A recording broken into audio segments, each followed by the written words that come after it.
En esta ocasión está con nosotros el doctor José Antonio del Busto, historiador de reconocido prestigio y larga docencia y obra considerable, ha publicado más de 40 libros. El doctor del Busto es uno de los mayores especialistas en Pizarro, si no el mayor. De los varios libros que ha dedicado a Pizarro, que mostré la vez anterior y tengo aquí entre manos en 2 tomos, es sin duda el más importante. Y bueno, vamos a conversar sobre la figura de Pizarro en particular y en general sobre algunos aspectos relacionados con la conquista. Para entrar en materia, permítanme, distinguido amigo, un recuerdo personal. En la década de 1950 yo fui alumno de Raúl Porras. Este solía pedir a los alumnos una monografía histórica, ¿no? De libre elección el tema, aun cuando también el tema podía ser sugerido o propuesto por el mismo catedrático, y ese fue mi caso. Entonces me dijo, vea, le recomiendo que se ocupe de los castigos que imponían los incas. Ese es un tema poco conocido y es un tema interesante. Háganlo. Muy bien, entonces consulté pues algunos textos de historia y algunos cronistas, allegué datos e informaciones y compuse pues una monografía pues que no tenía más mérito que ese, ¿no? El de ser una obra de recolección informativa. 2 o 3 meses después hablé con Porras y le dije que qué le había parecido pues el trabajo, ¿no? Bueno, tuve que ponerlo por supuesto en auto pues porque el doctor no recordaba pues a causa de sus múltiples ocupaciones. Entonces le dije, doctor, ese trabajo, recuerda usted que me sugirió el tema sobre los castigos de los incas. Ah, sí, claro, sí, lo he leído, sí, está bien. Por supuesto no lo había leído, ¿no? Pero me lo dijo por salir del paso. Y luego agregó una cosa que sí se me quedó grabada, porque Porras usó una palabra que yo a los 18 años de mi edad no conocía. Dijo, ahora sabrá usted que los incas no solo eran crueles, sino crudelísimos. Entonces yo jamás había escuchado pues el adjetivo superlativo crudelísimo, ¿no? Por eso se me quedó grabado esto. Bueno, como usted sabe, en 1960 murió Porras y 18 años después se publicó el Pizarro de Porras, ¿no? Bueno, entonces yo compré inmediatamente mi ejemplar y me enfrasqué pues en la lectura de esta obra voluminosa que tiene alrededor de 700 páginas. Y cuando llego pues apenas a la página 20, ¿no? Veo lo siguiente, ¿no? Que le confieso, no dejó de sorprenderme. Dice Porras, textualmente, si la alevosía existió por ambos lados, la crueldad que tanto se recrimina a Pizarro fue muy inferior a la que con él pensaban usar sus enemigos. Y luego Porras brevemente en esa página desarrolla un tema que me era familiar, justamente el de los castigos incaicos, ¿no? Bueno, y finalmente se expresa de la siguiente manera.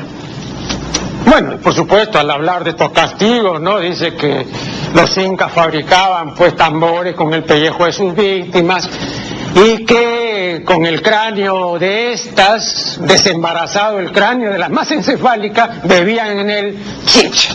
Entonces el cuadro era tétrico, ¿no?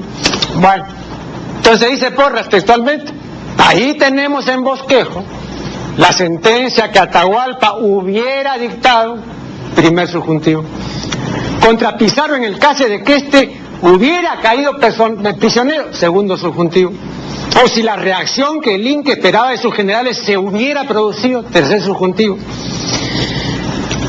La cabeza de Pizarro le hubiera servido, cuarto subjuntivo, y el pellejo de tambor, no le hubiera servido de vaso y el pellejo de tambor. Bueno, frente a ella, a esta presunta o supuesta sentencia de Atahualpa, dice Porras, hay que convenir que la sentencia expedida por Pizarro, ya fuese la de la hoguera o la de garrote, resultaba blanda y moderada. Bueno, le confieso, no bien leí esto, no díjeme para mis adentros que el doctor Porras había incurrido en un error, ¿no? Porque no se puede comparar una cosa hecha con una cosa que se pensaba hacer y no se hizo. O sea, no se puede comparar pues un factum con un proyectum, ¿no? Esto me parece que es inadmisible porque no es metodológicamente correcto y tampoco es lógicamente aceptable, ¿no? Bien, pero él lo ponía así. Y al cabo ahora de tantos años, uno puede hallar razones o sin razones para esta actitud del historiador, ¿no? Uno puede decir, bueno, estaban en juego el pizarrismo de Porras, el hispanismo, el estado mismo en que se hallaba la historiografía nacional hace 50 o 60 años, en fin, pues tantas cosas, el mismo carácter controversial y muy opinable del tema, ¿no? Entonces todo esto pues podía provocar o facilitar que se dieran como se dieron juicios de este jaez, ¿no? Ahora bien, vea, yo creía tal vez ingenuamente que todo esto había sido superado, que las aguas se habían aquietado, ¿no? Pero leyendo el Pizarro de José Antonio del Busto, compruebo por ciertas aclaraciones y advertencias que usted hace que las aguas no se han aquietado. Y voy a ejemplificar lo que estoy manifestando. Dice usted, por ejemplo, en la página 18, historiar a Francisco Pizarro no es hacer su apología, es estudiarlo científicamente y escribir su biografía empleando el sentido común y la apreciación serena. En la página 19 dice usted, destacar pues la figura de Pizarro no es servilismo, masoquismo ni falta de dignidad, sino hacer memoria de un hombre muy singular cuyos hechos perduran hasta hoy en el Perú. Y en la página 21 dice, tratamos de evitar el apasionamiento, la fantasía, la ligereza y la confusión sin perder de vista el pensamiento de los hombres en el siglo XVI. Sin esta última premisa nuestro trabajo sería ajeno a la realidad quinientista. Bien, si Pizarro en particular y la conquista en general, ¿no? Hubiesen dejado de ser temas que mueven y remueven, entonces debo manifestarles pues que todo esto que usted dice estaría de más, ¿no? Sin embargo, parece que el asunto sigue siendo un asunto movido y que por lo tanto estas advertencias y estas declaraciones de José Antonio del Busto no están de más, ¿no? ¿Cuáles son sus comentarios al respecto? Bueno, empezando por lo de Porras, que es una figura que admiro porque es una figura especializada en la conquista del Perú y en la figura de Pizarro. Yo tomo a Porras en lo que como historiador trabaja, pero no en una historia que no existe como la que pudo ser y no fue. Entonces, por ese lado, lo que puede haber pensado Porras, con todo respeto, es un pensamiento particular, personal, pero que yo no lo puedo hacer mío. En lo que sigue, yo sé que el personaje que he tomado, que no es mi héroe, porque yo lo considero para bien o para mal, sé que ha hecho mucho bien y que ha hecho mucho mal, y según como se le tome, siempre seguirá siendo un hombre, es un personaje crucial en la historia del Perú. Porque un poco la historia del Perú, más que por la importancia del personaje, por la importancia de lo que hizo, se divide en antes y después de Pizarro. Entonces es el personaje bisagra, es la época de la conquista, del gran choque cultural de la cultura occidental con la cultura andina, que es el fruto de ambas, es la cultura peruana nuestra. Entonces eso es lo que a mí me interesó. Hay susceptibilidades, sí, a lo largo de todo el territorio, unos en pro, uno en contra de Pizarro, otros en contra de Pizarro, pero yo esto lo considero una cosa pasajera, que el tiempo va a curar, como ha curado pues a los descendientes de los chimús y de los mochicas, la presencia del Inca Tupac Yupanqui que les arrasó Chan Chan. Hoy día pues en el Departamento de la Libertad no hay nadie que piense contra el Cusco, ni que opine contra el Cusco.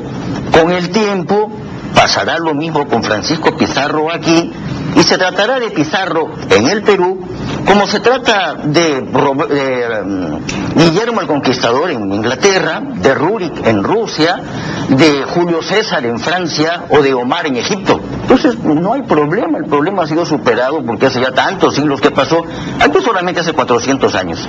Y como todavía no nos terminamos de acomodar, y digo no nos terminamos de acomodar porque el Perú y México no se han terminado de acomodar, están, como digo yo, allí viendo salir la estrella matutina, pero todavía no han visto salir al sol. El sol va a salir, lo vamos a ver, pero es que la sacudida ha sido muy fuerte porque aquí había una gran cultura aborigen y allá hubo otra gran cultura aborigen, y llegando otra gran cultura como es la cultura occidental, el choque no solamente fue inevitable sino a punto de ser cataclísmico. No llegó a tanto puesto que tiene fruto, pero sacudió, y de eso nos reponemos. Pero el hecho de las precauciones que usted toma y el hecho de adelantarse a posibles juicios adversos respecto a una acusación, por ejemplo, que por supuesto usted la tendría pues por despropositada, ¿no? De admiración desmedida o de servilismo con respecto a España, etcétera. Yo digo, ese juicio sereno y esa objetividad que usted mismo dice, ¿no? que lo han secundado en el tratamiento de esta figura, harían necesario, ¿no? Advertir a la gente que usted no es necesariamente alguien que está a favor ni en contra, sino que hace la historia pues de una manera imparcial, ¿no? Que le voy a decir una cosa que es muy curiosa. Yo hago historia hace 50 años. Yo trabajo a Pizarro hace 40 años. Y a lo largo de todo este tiempo, yo he visto lo uno y lo otro. Entonces resulta que para los hispanistas, yo soy indigenista. Y para los indigenistas, yo soy hispanista. Y lo que yo quiero ser es peruanista. Estar al centro, no cómodamente instalado, sino equilibradamente ubicado, para poder recibir de los dos lados lo bueno y rechazar de los dos lados lo malo. Eso es lo que yo llamo la corriente peruanista. Y entender así el Perú, me parece que es un entendimiento de cierto equilibrio que pretendo seguir haciéndolo porque estoy muy satisfecho, ¿no? Ahora le contaré de paso lo siguiente. Vea, la lectura de su Pizarro ha sido una lectura que ha obrado en mí eficazmente, ¿no? Afinando, por ejemplo, mi juicio crítico, ¿no? Y ocasionalmente indignándome. Ahora, esto es bueno, porque no me ha dejado indiferente. Y yo digo, seguramente estuvieron en juego dos factores. Uno, formal, de carácter secundario, que es la manera propia con que el historiador expone los hechos. O sea, está bien dicho eso que me ha movido. Y otra, el personaje, que no me es indiferente, ¿no? Ahora esto la veo al margen de banderías o de sectarismo, de todo, ¿no? En otro caso, de los personajes esos pertenecientes a otras lecturas que usted ha mencionado, yo podría leer sin moverme. O sea, no tienen esta repercusión que un personaje como Pizarro sí tiene, a pesar de los siglos transcurridos, ¿no? Es que Pizarro es polémico. Pizarro no es una figura químicamente pura, que usted pueda decir fue un muy buen hombre, tampoco puede decir fue un muy mal hombre. No fue un ángel ni un demonio, fue un hombre, eso sí, y como hombre tuvo momentos malos y momentos buenos. Hizo mucho daño e hizo mucho bien, sopesando lo que ha ocurrido, no juzgando la conquista, sino sopesando los frutos. Entonces, yo creo que la figura de Pizarro, no digo yo que es invalorable, sino que es insustituible, porque cumple una función muy importante para el Perú moderno que empieza a existir con él. No es el fundador de la nación, porque quien funda la nación peruana es el pueblo peruano. Para fundar se requiere, pues, voluntad. Y Pizarro no tuvo intención de fundar la nación peruana, ¿no? Sí. Vamos a hacer acá un primer corte y luego retomaremos esta conversación con José Antonio del Busto. Como por razones de tiempo no podemos desenvolver este asunto de manera cronológica, vamos a espigar pues algunos puntos esenciales. Por ejemplo, el episodio militar de Cajamarca. Usted dice que esto se explica en gran medida por el factor sorpresa, ¿no? ¿Podría brevemente exponer esto? Para mí, el factor sorpresa es lo principal en Cajamarca. Sin la sorpresa, el resultado habría sido otro, desconocido, pero otro, no el mismo. Y claro está, la sorpresa, eso sí, la utiliza Pizarro. Y creo yo que es mérito de Pizarro el utilizar esta sorpresa. Atahualpa no está preparado para la sorpresa. Él quiere dar la sorpresa, pero antes la da Pizarro. Y entonces él resulta el sorprendido y Pizarro el sorprendedor. Pero una observación. En primer lugar, había una desproporción numérica extraordinaria, ¿no? Eran 7.000 indios guerreros y eran 165. Entonces, la desproporción es de 42-1 para comenzar, ¿no? Luego tengo entendido que estos 7.000 fueron desarmados. De modo que la sorpresa que podrían dar sería una sorpresa de qué, de agarrarlos manualmente. Así es. Algo de este orden. Bueno, sí. Luego, aquí hay otro asunto, ¿no? Cuando el día anterior van los capitanes a Putumaca, ¿no? Donde estaba el Inca y donde había un enorme campamento, ¿no? Después de muchos requerimientos y de no escasa instancia, sale Atahualpa, ¿no? Y entre otros estaba ahí Hernando de Soto.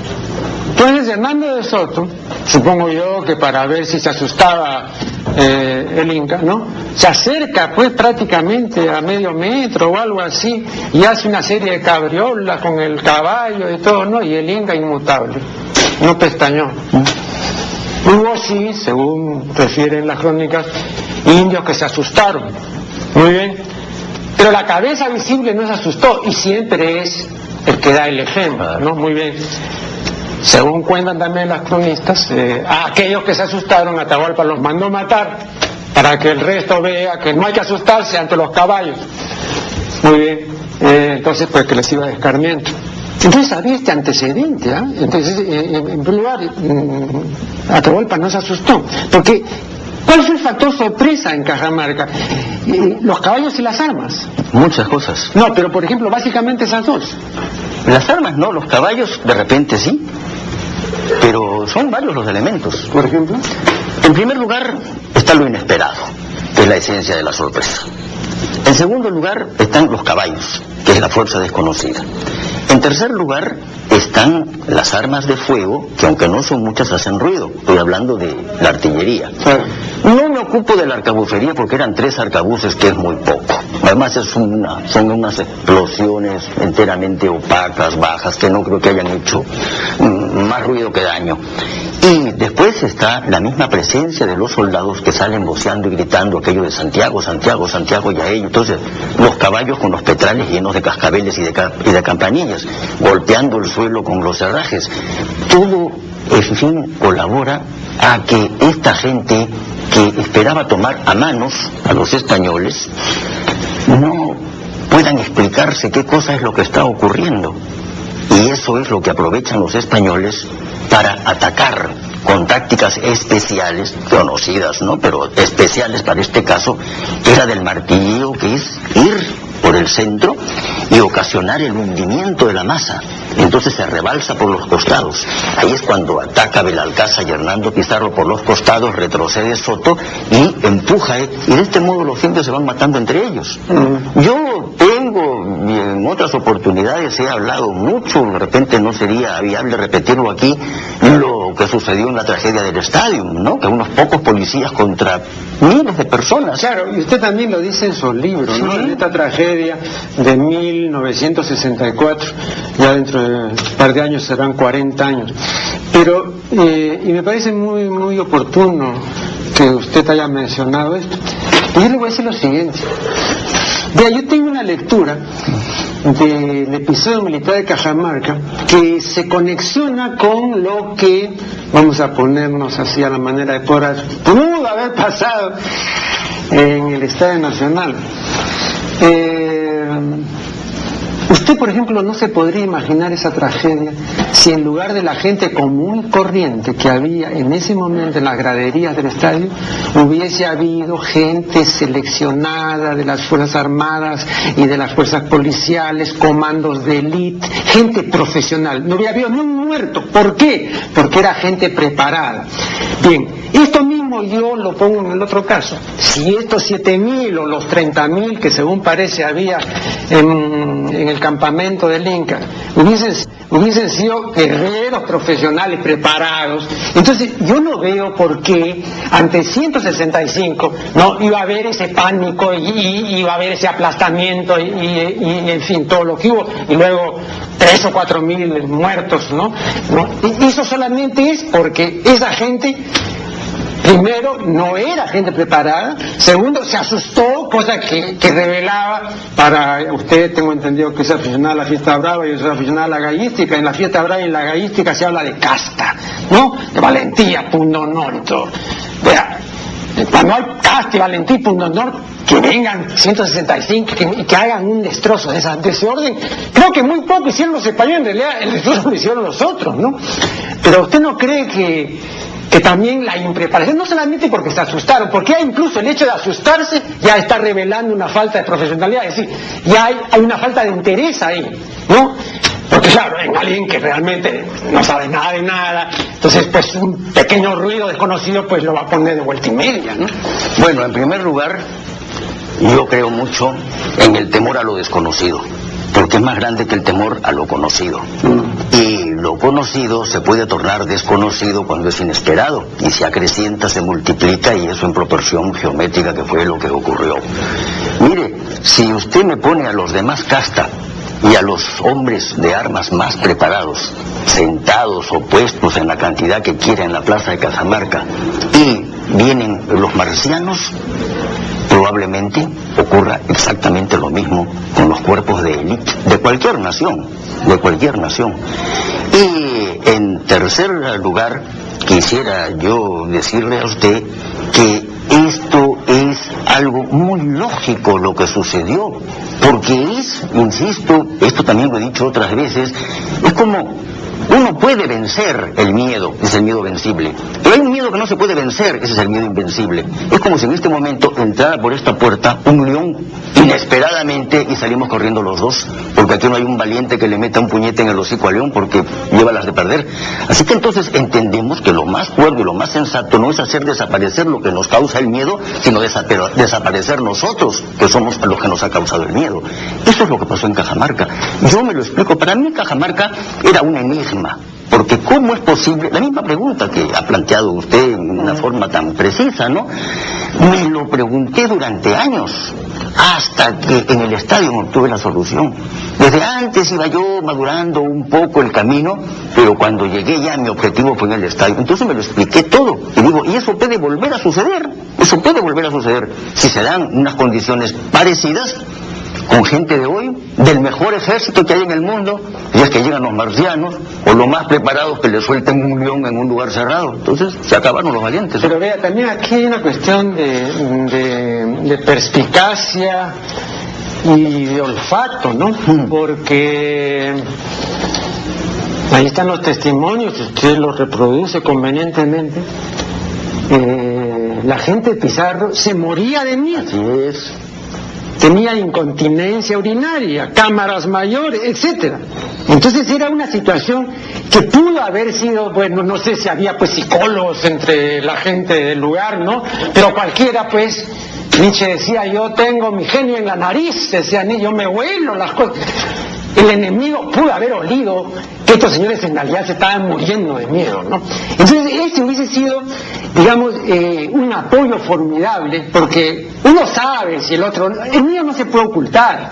Por ejemplo, eso mismo de que se estaban orinando, no se puede ocultar, pues, ¿no? ¿Cómo no se dieron cuenta eso de...? Sí. ¿Me permite usted, doctor? Lo que pasa es que este miedo de los españoles fue privado, fue oculto, fue secreto. Y entonces en la oscuridad de la noche esto fue lo que sucedió. No hubo testigos, de ellos no salió el asunto. Pero en cambio, al día siguiente, ellos son los que irrumpen con este pensamiento. Que es, en el fondo es la guerra, ¿no? Matarte o matarme has. Si yo no te mato, tú me matas, yo te mato. Esta es la conclusión. Y desesperadamente, con un miedo vencible, salen los españoles a jugarse el todo por el todo. Y esa noche se dan los bravucones, y se dan los cobardes, y se dan los prudentes, y se da todo, porque es toda una gama humana, pues la que hay allí, ¿no? Y por el otro lado, creo yo que hubo una gran indiferencia. No olieron lo que podía suceder. Estaban tan creídos que ellos iban a obtener así a manos a los españoles, que hasta las cuerdas las tenían listas para amarrarlos, ¿no? Lo que iban a hacer después pues un misterio. Podía ser una cosa harto cruel, como de repente harto humillante, y no llegar al derramamiento de sangre. No se sabe, ¿no? Esto es hablar una vez más de lo que pudo ser y no fue. Pero que eso sucedió en Cajamarca, hasta donde yo soy a la distancia, en el tiempo testigo, eso es lo que me consta, ¿no? Bien, una nueva pausa y luego volveremos con esta conversación. Usted dice que el factor sorpresa fue determinante. Sin embargo, dice también, jugando con dos conceptos interesantes, aunque yo no sé hasta qué punto de aplicables en este caso, pero bueno, usted los tiene por aplicables, ¿no? Guerra mágica y guerra mística, ¿no? Entonces, mientras que el abanderado o el jefe militar o el Inca esté, entonces tiene curso la guerra mágica, ¿no? Sí, si no está, se acabó, ¿no? Bueno, pero todavía pasó un buen tiempo, por lo menos media hora, hasta que prendieran al Inca. Entonces, el abanderado, el jefe estaba ahí todavía. Entonces, ¿por qué iban a perder? Y el asunto, la estampida vino después de Santiago, muy rápido. ¿Cómo se explica? Yo diría lo siguiente: el orden de los acontecimientos es así. Primero cae preso el Inca, y después, o al mismo tiempo, está ocurriendo lo otro. Se aprovecha la sorpresa, se aprovecha el desbarajuste, y Pizarro sale con 25 hombres de la Maruguasi y se dirige rectamente hacia donde está el Inca, en su rampa, en su litera. Lo toma preso y los caballos acuden, prueba de ello que un caballo incluso pone las patas delanteras en la litera, y ahí es que toman al Inca. Y tomado el Inca, se acaba todo. Como en el cerco de Lima, muerto Tito Yupanqui, se acaba todo. Y en otra, mira la guerra mágica, la que decía, si está tu jefe al frente, la ganas. Si no lo está, mira, la perdiste por más que hagas. Esto en México y en el Perú, en la batalla de Otumba y en Cajamarca. En Otumba es mucho más notorio que en Cajamarca. Bueno, perdón, pero ¿cómo se compagina eso con el factor sorpresa? Porque, vea usted, si no hubieran prendido al Inca, entonces, de todas maneras, la sorpresa se hubiera producido. Yo lo interpreto así. La sorpresa facilitó la captura del Inca.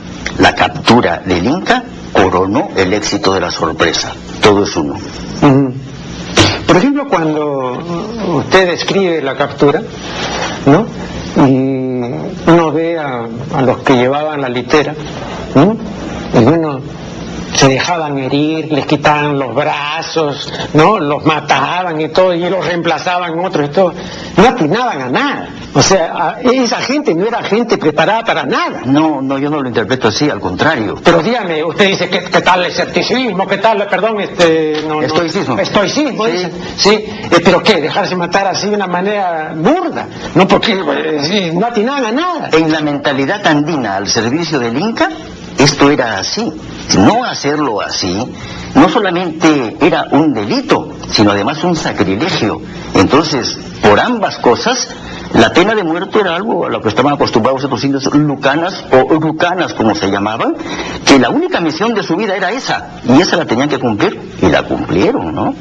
Y a mí me parece que esa parte es admirable. El estoicismo, no encuentro un estoicismo mayor, no en la historia. Su misión era no defenderse, no defender al Inca, simplemente portarlo y transportarlo.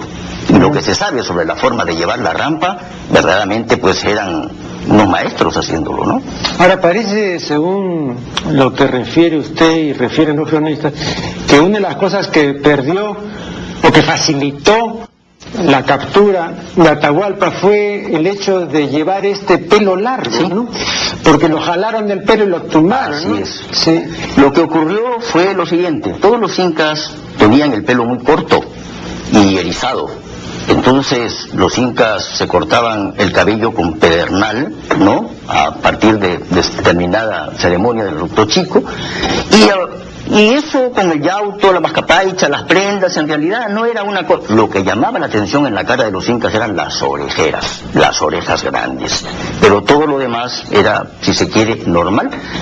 Ahora se le tributaba el saludo de capa capo inca, gran señor perfecto, y Atahualpa, cuando era príncipe, ni siquiera príncipe heredero en la guerra de los pastos, a las órdenes del ejército de Huayna Cápac, entonces perdió una oreja. Entonces ya no era el capa capo inca, el señor perfecto que quería ser, y tenía que ocultarse esa oreja perdida, quebrada, dice la crónica, con la cabellera larga.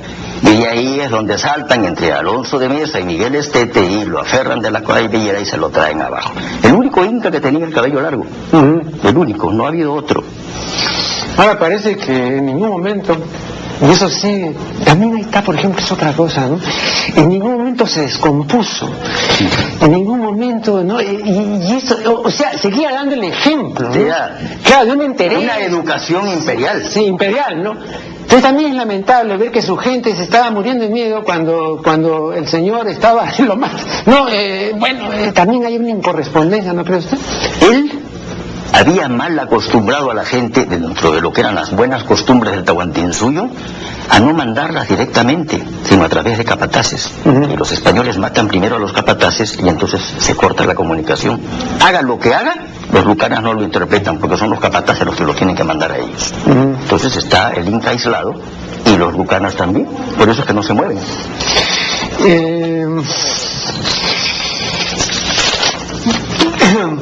Después aquí hay algo que quisiera que me explique. Es un comportamiento de Hernando de Soto en Pultumarca, ¿no? Apremiando la salida de Atahualpa porque no quería salir, ¿no? Y entonces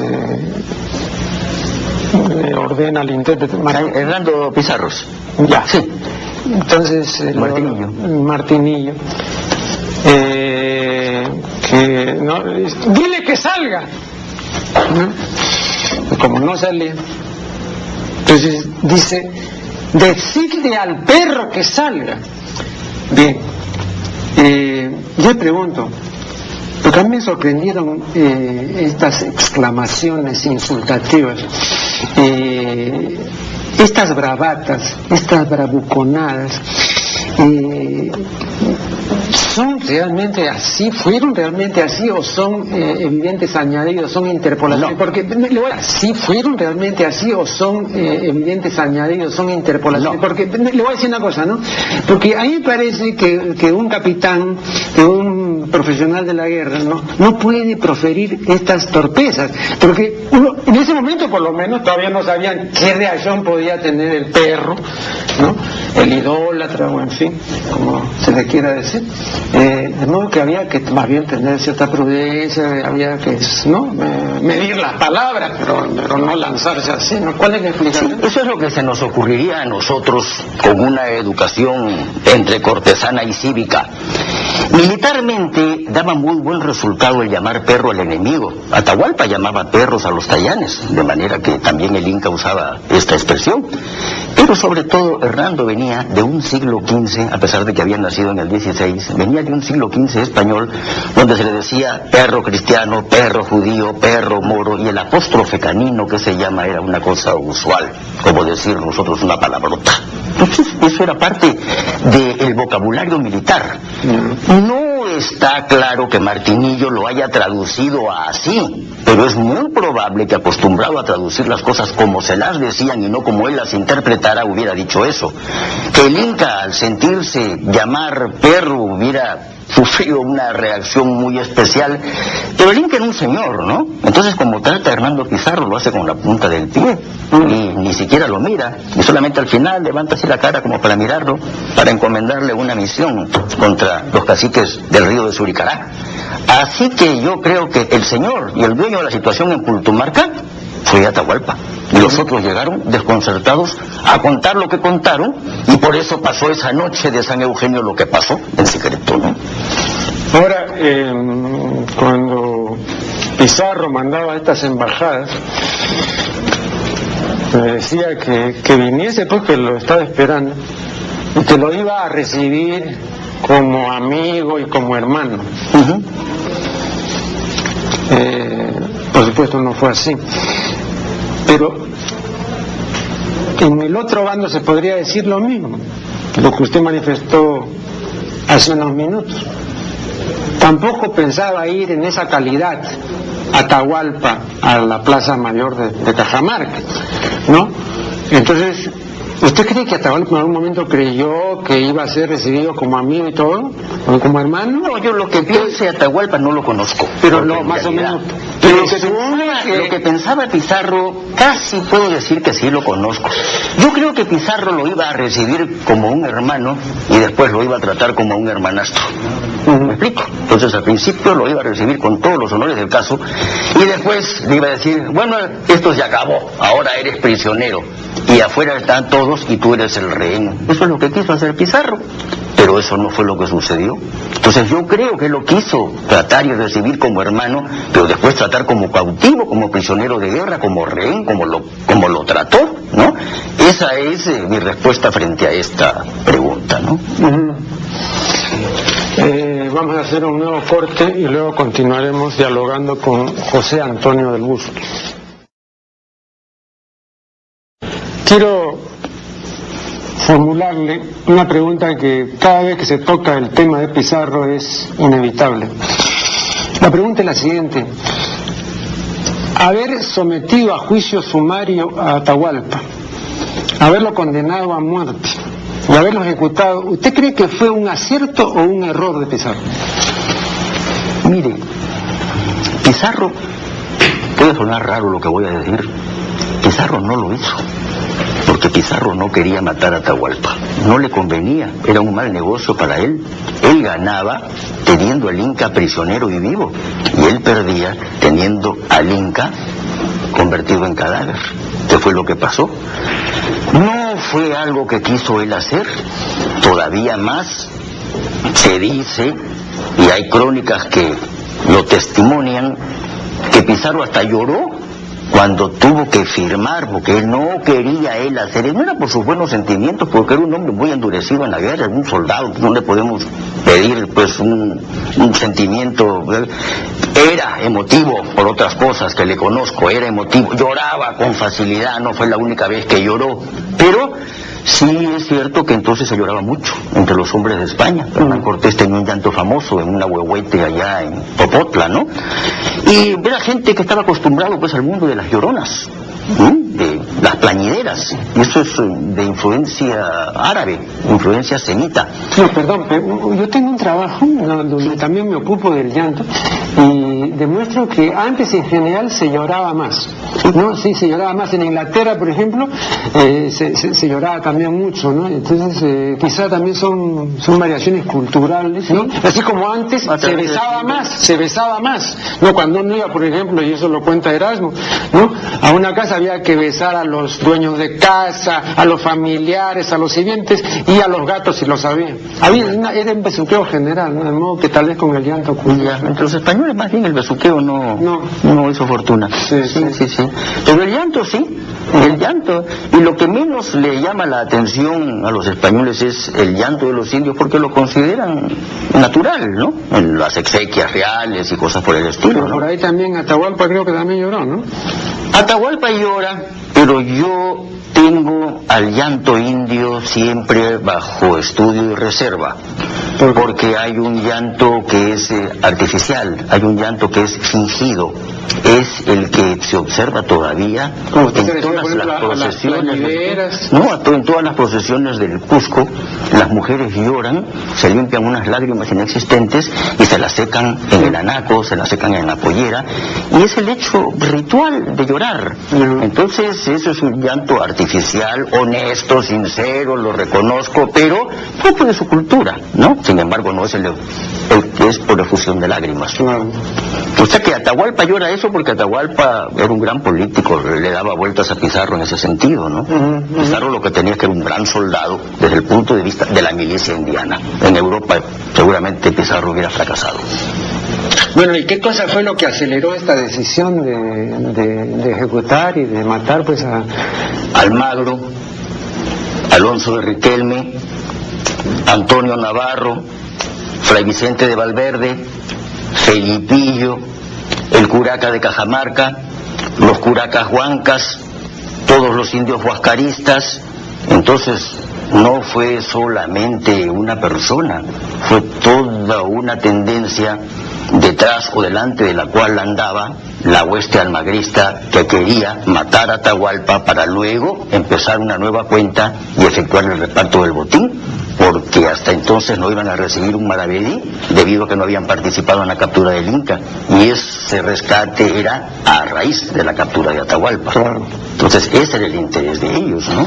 Vea, en un artículo que usted ha escrito para la Enciclopedia Ilustrada del Perú de Tauro en esta nueva edición, un artículo dedicado a Pizarro, usted dice que haber decretado la muerte y haber muerto al Inca no solo fue un error, no dice usted, un gran error, ¿sí? ¿No? Entonces el error existió, ¿no? Y fue por consideraciones crematísticas. No, fue por votos. Por votos. Votaron y se decidió la muerte. Entonces Pizarro tuvo que afirmar, aunque no sabía afirmar, hizo sus rúbricas, y el secretario, en este caso ya Pedro Sancho, puso el nombre de Francisco Pizarro. Esto es una elucubración mía, una especulación, porque yo no he visto esa firma, yo no he visto ese juicio sumario. Ese juicio sumario hoy por hoy no existe, ha desaparecido. ¿Por qué cree usted que desapareció tan rápido? Hay intereses, ¿no? Sí. Muchos intereses para después no acusarse, hacer desaparecer eso como después desaparecen los libros de cabildo de los españoles en la guerra civil. Bueno, vea, aunque usted con toda razón puede decirme que hay que tener en esto una mentalidad quinientista, yo no puedo dejar de fastidiarme realmente cuando veo los cargos que le hicieron a Atahualpa, ¿no? Entonces era regicida, filicida, homicida, incestuoso, polígamo, idólatra. Bueno, eso fue... Todo eso estaba planeado con la hoguera en España, o la decapitación, con la hoguera en España, o la decapitación, o la horca si eran villanos. Absolutamente todo. Entonces, en ese momento, con esa mentalidad, según las leyes de Castilla, se merecía la muerte. O sea que ellos creyeron o quisieron hacer creer de que el juicio sumario era justísimo. No fue, por cierto, porque hubo intereses para llevar a cabo esto. Con la misma fuerza lo han podido salvar, han podido deportar a Atahualpa, mandarlo a España y bueno, que allá vea el rey qué hace con el problema. Y aquí, en vez de utilizar a Atahualpa, lo mataron. Eso es. Yo ni lo critico ni lo aplaudo, yo simplemente digo lo que sucedió. Y con cierta licencia que antes criticaba, digo también lo que de repente pudo haber sucedido, tomándome esa libertad, pero sin opinar abiertamente sobre ella, simplemente fallando y diciendo, ¿no? Creo que fue un error matar a Atahualpa, porque desde el punto de vista español, más hubieran ganado los españoles conservándolo vivo. Claro. Pero ahora a la distancia, después de tantos siglos, el sentir común de las gentes juzga que esa muerte fue completamente arbitraria y es eso lo que hace que no haya restañado la herida ni tampoco haya cicatrizado, ¿no? Entonces se sigue hablando del trauma de la conquista y que todavía no nos recuperamos, etcétera. El hecho mismo de haber yo sido movido por un libro, Ribagüero diría, un libro revolvedor, decía recién, para usar el término de Ribagüero. Palabra del siglo XVI. Sí, pues, está indicando eso, ¿no? O sea, esto todavía es algo muy... Sí, yo lo sé, sí. Pero esto va a pasar, esto no se va a quedar así toda la vida, sino sí. Que esto, no pido yo que las heridas se restañen o que cicatricen y cierren, no, sino que quiera o no quiera, eso va a suceder, porque no podemos perder el tiempo tanto pero así fuera necesario perderlo, no se va a perder, porque esto es algo que pasa. Usted compare el pensamiento de nuestros abuelos y compáralo usted con el pensamiento nuestro. O sea, hay una distancia abismal. Pero vea, hay ciertas cosas que no pasan. Le voy a mencionar algo bien concreto, que usted por supuesto conoce. Al día siguiente del episodio de Cajamarca, o sea, el 17 de noviembre, ¿no? Se dirigen los españoles al campamento de Pultumarca y comienza el saqueo. Así es. O sea, al día siguiente. Entonces, cuando usted dice, señores, atención, Pizarro no es un civilizador, es un conquistador, es un hombre de botín. Así es. Vino a saquear. Ahora, aquí el reproche ahora, ¿no? Es el reproche también del saqueo, no solamente del abuso, ¿no? Entonces, yo creo que eso sí vale, doctor del Busto, ¿no? Decir, bueno, estos señores al día siguiente ya comenzaron a saquear, ¿no? Ya. Yo le voy a presentar a usted el otro lado de la medalla, sin ponerme del otro lado. ¿Usted cree que los incas, cuando conquistaban, no saqueaban al día siguiente, si es que no saqueaban ese mismo día? La guerra es la guerra. En la guerra no hay buenos ni malos, todos somos malos. Sí, no, está bien, pero estos vinieron de fuera, ¿no? O sea, los otros estaban aquí, ¿no? Bueno, entonces eran gente de casa, digámoslo así, sí. Aun cuando no pudiéramos todavía hablar de peruanidad ni nada por el estilo, ¿no? Entonces hay una diferencia, creo yo. No es... Al que viene de fuera se le juzga intruso, alienígena, foráneo, lo que usted quiera. No es lo mismo. No es lo mismo, pero yo le diré que eran tan diferentes los hombres de la costa a los hombres de la sierra, que casi podía yo decir que eso era así, que vinieran de afuera. Era un hecho un poco accidental, ocasional. El que fueran quienes fueron, eso fue ya más esencial, más definitivo. Pero en el fondo ya estas son casi exquisiteces o preciosismos que pensamos a la distancia 400 años después. Pero entonces la guerra, y se entra a lo que salga, a matarte o matarme porque esa es la guerra. Ahora, ya que usted menciona esto, habida cuenta de no disponer de muchos minutos, quiero manifestar lo siguiente. Vea, yo tengo un trabajito por ahí que se titula Muerte y Valentía. Bueno, y en forma sucinta menciono el acabamiento de una serie de personajes que supieron terminar. Hay muchos personajes que no han sabido terminar, por ejemplo Mussolini no supo terminar, pero Pizarro sí, y entonces murió valientemente. Calcuchímac sí, murió valientemente. Ahora, yo no he incluido la muerte de Atahualpa, ¿no? Me parece que es una muerte... Murió engañadamente. Ya, pero además deslucidamente, ¿no? Opacamente, ¿no? Opacamente, ¿no? No he incluido. Pero cuando menciono el caso de Pizarro, digo, la mejor descripción que conozco es la recreación muy bien hecha, ¿no?, de José Antonio el Busto, que es la siguiente y que figura en su obra Pizarro, y transcribo los pasajes principales de esta recreación. Bien, entonces es una muerte con grandeza, con dignidad y todo. Pero usted se identifica con el personaje, ¿no? Se identifica. Usted, por ejemplo, cuando muere Calcuchímac, aparte de decir que, bueno, lo quemaron en Jaquicahuana, ¿sí?, y que la gente se alegró porque este era un tipo muy cruel, etcétera, ¿no? Los quechuas, ¿no? Sí, pero no dice más, ¿no? Pero en el caso de Pizarro sí hay momentos. Entusiasmo. Hay momentos donde dice, no, el águila contra los cuervos. El águila es Pizarro, por supuesto, ¿no? Ahora, esta es una licencia que tiene el historiador. Es probable y en mi caso sincero. Es así. ¿Por qué? Porque entre todos los conquistadores de América, que me los conozco, a unos de cerca, a otros de lejos, pero por mi oficio los conozco, esta es la muerte más gallarda, ¿no? No hay otra.